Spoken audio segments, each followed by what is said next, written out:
All right, today we are diving deep into a really intense story about that razor-thin line between being the observer and suddenly becoming the prey. It's all built around a piece called Study of a Wolf. You know, it's a question every wildlife photographer, every nature lover has to ask. But what happens when you get the answer way, way too late? So, we're actually going to start right at the climax, the most terrifying moment of the whole story. You've got a wolf, a jeep, and a person trapped inside with it. The big question is, how on earth did we get here? To really feel that fear, though, we first have to understand the fascination that started it all. So let's rewind, all the way back to the beginning, to this moment of just pure, quiet beauty.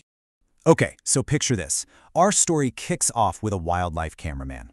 He's perfectly hidden, totally concealed, and he's watching what he thinks is the absolute perfect subject, this majestic alpha male white wolf. In his mind, he's totally invisible, like a ghost in the woods. But he's wrong.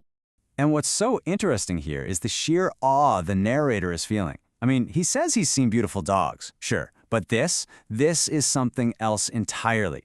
The story he tells doesn't just describe the wolf as impressive, he calls the sight of it a miracle.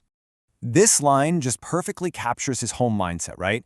He's reverent, almost like he's worshiping it, but he's also dangerously confident. He truly believes he's completely hidden, just capturing this perfect peaceful moment on film.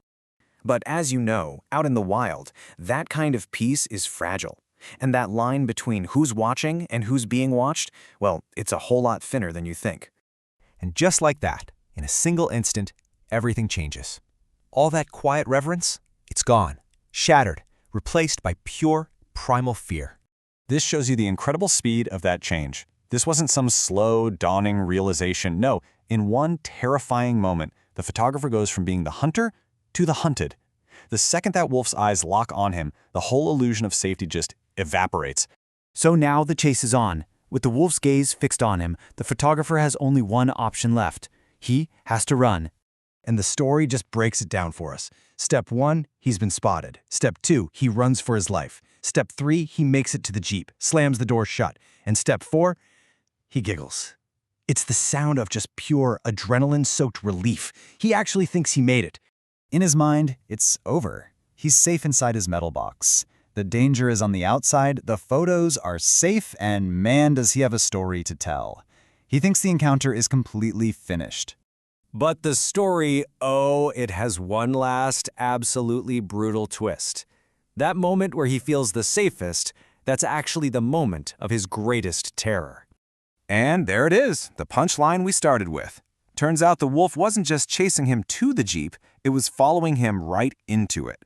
His so-called escape was never an escape at all. So here's the crucial point. The number of wolves inside the jeep is now 1. The barrier's gone, the wild isn't outside anymore, it's right there in the back seat. And just like the narrator says, that's when his face went white. It's a completely terrifying story. But what if I told you that the entire encounter was imagined? Yeah, it's time to pull back the curtain.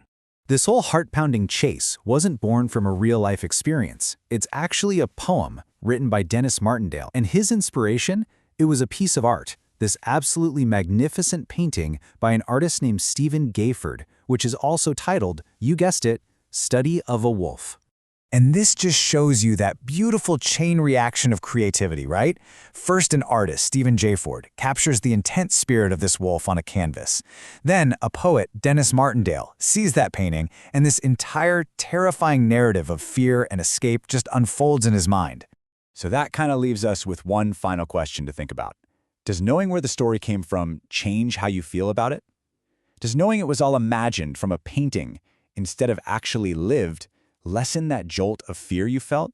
Or does it just prove how powerfully a single image can spark 1,000 incredible stories?